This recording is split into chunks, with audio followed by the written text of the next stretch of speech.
Discovery. It always comes back to discovery. In 1933, Carl Jansky, a Bell Laboratories scientist, discovered the center of our galaxy. Jansky was working to conquer the problem of shortwave radio noise at the labs in Holmdel, New Jersey. Using a custom-designed antenna, he measured the levels of static in the atmosphere. After months of investigation, Jansky determined that the hiss he heard came from the center of our Milky Way. Although no one knew it at the time, it was the beginning of a new field of study, radio astronomy. That's the way it's been at Holmdel, then and now. For more than 50 years, Holmdel has been the setting for new developments, discoveries, and applications of technology in telecommunications. Since 1962, this work has been done in this immense, dynamic building. 20 years.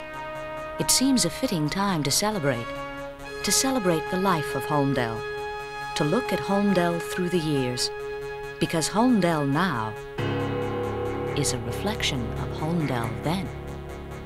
The experience at Holmdel began in 1929. Initially, researchers worked making shortwave radio a practical means for long-distance communications. In fact, the work that Harold Friss and his colleagues did ultimately changed much of the world's thinking about radio. Holmdel through the 30s was an exciting and highly charged atmosphere as researchers and scientists imaginatively looked for problems to solve, questions to answer. Fundamental work essential to improved communications was pursued at Holmdel. This work continued through the 40s and 50s in buildings that, for the most part, had been built in the 30s. Something had to change. It did. Partially in response to the increasing demands of the telephone business, Bell Laboratories decided to construct a major development center in Holmdel. A Bell Labs committee developed criteria that the new building design would have to meet. The unanimous choice was a design by the noted architect Eero Saarinen. Construction began in 1959. Saarinen's design incorporated Bell Laboratories' requirements and went a few steps further. Based on his research, Saarinen decided that the offices and laboratories would use interior building space and be windowless. The size of an individual lab would be flexible, allowing for the most efficient use of space. The common service facilities, such as the library, medical, restaurant, computer, and reproduction services, would be centrally located. And the design, 4 buildings sharing common roof and outside walls, would create a striking center court. Occupancy was scheduled for early 1962. While construction progressed, so did research. Holmdel was once again in the news. The first echo balloon test took place on August 12, 1960. It was a total success. A very sensitive horn antenna at Crawford Hill, where operations had moved during construction, picked up the message, "This is President Eisenhower speaking," bouncing off the Echo satellite. Communication via satellite had begun. The building was nearly complete. In late '61, the first support staff groups moved to the new Holmdel. Included were the mailroom, stockroom, and restaurant staffs. The building began to breathe. The stage was set. The move began. In all endeavors, there comes a moment of truth. All the planning, research, and studies resulted in a stunning new building. A new era had begun at Holmdel.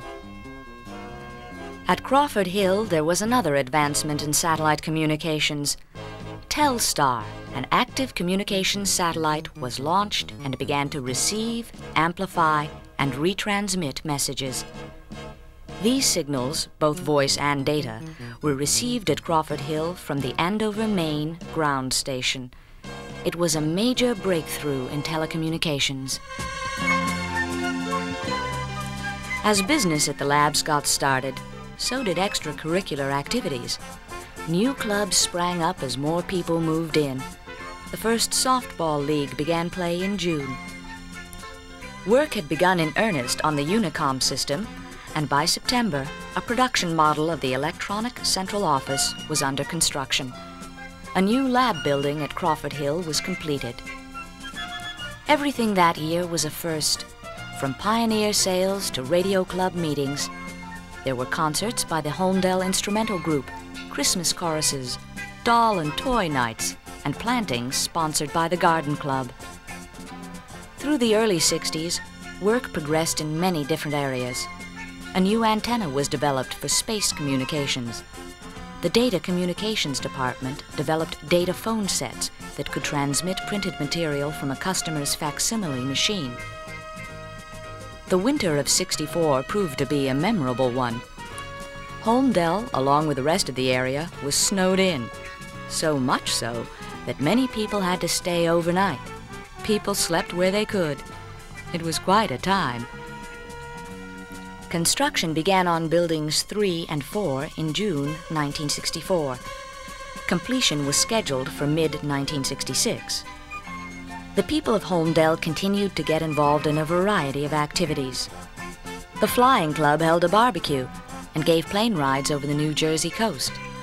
The Astronomy Club began building a telescope to observe the rings of Saturn. And for the second year, Holmdel employees gave time and energy to tutor area grammar and high school students. The first payoff, so to speak, of the research at Holmdel took place in May 1965. The first electronic switching system was installed in Succossona, New Jersey. Much of the development work on the number 1 was done at Holmdel. The late 60s brought an air of change to Holmdel. There was development of new data equipment for NASA, an experimental telephone system for use on high-speed trains, a battery-operated lineless extension phone, and a picture phone trial between Holmdel, Murray Hill, and AT&T. Activities reflected the times. The pioneers filled ditty bags for the boys in Vietnam, and folk singers played guitar in the atrium. There were bloodmobile drives, the Garden Club's annual flower show, the Model Railroad Club's competition, and the first Arts and Crafts show. There was increasing emphasis on the social issues that faced us all. There was more work being done in the community. As always, the geese returned in the spring, as did walks on the nature trail, softball, and something new, jogging. During this period, there were developments that helped the Bell system do its job more efficiently.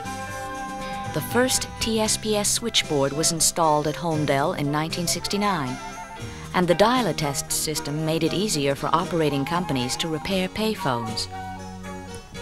There was the development of the transaction telephone for business customers to check credit cards in seconds. As the 70s began, the people of Holmdel involved themselves in more diverse activities: ski clubs, road rallies, bicycle clubs, golf tournaments. There were speakers who spoke about racial issues, women's issues, education, and the arts. Through this time, the research at Holmdel brought new products and services for the Bell system. There was the development of an improved mobile phone system. The combination of computer software, integrated circuit design, and systems engineering research resulted in the RMAT system, designed to troubleshoot and repair Dimension PBXs.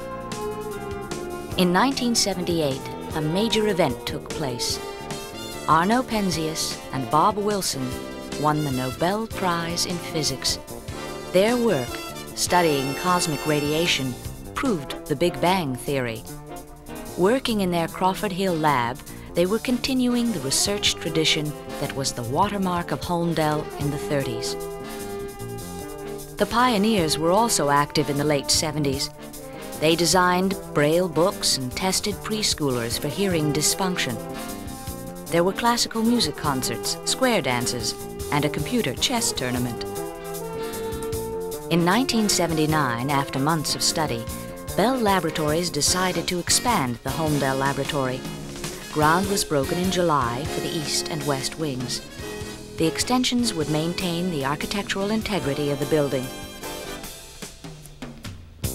Technical organizations at Holmdel were expanding. Lab and office space was scarce. So, over the next 2 years, several satellite labs were opened.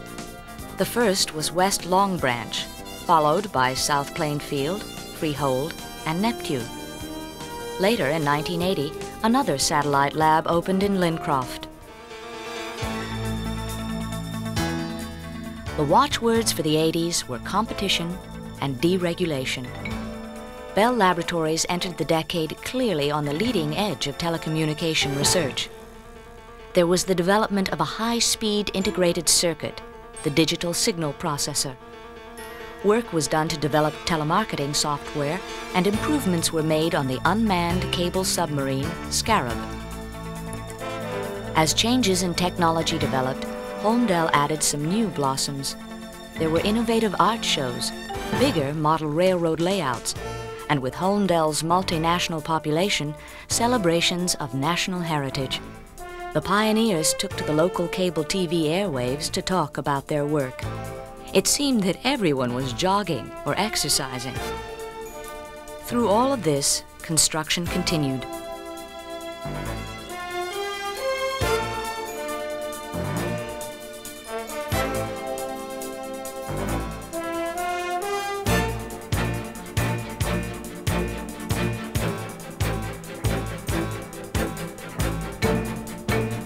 Slowly, the additions began to take shape. The expanded Holmdel is now nearly complete. The adventure is 20 years young. It has been an incredible time, with more yet to come. The next few years could be the most interesting in Holmdel's history. Cafeteria conversations speculate about what may be ahead. It's not polite to eavesdrop, so here's a look at the new cafeteria and conference center. There will be changes ahead, but regardless of what the future may hold, Holmdel will continue to do what it has always done: thrive, change, challenge, and achieve.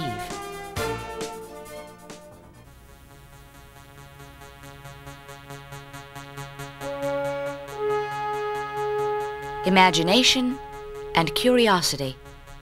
These words define the experience at Holmdel.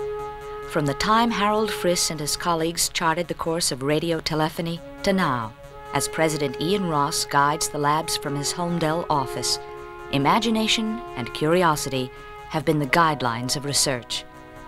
This, fused with a sense of belonging and caring, has produced a truly human experience. We look forward to the coming years with excitement and confidence. Knowing where we've been, knowing what we've accomplished, allows us to set our sights high, assured of success. The next 20 years are beginning now. It is there to discover. It always comes back to discovery.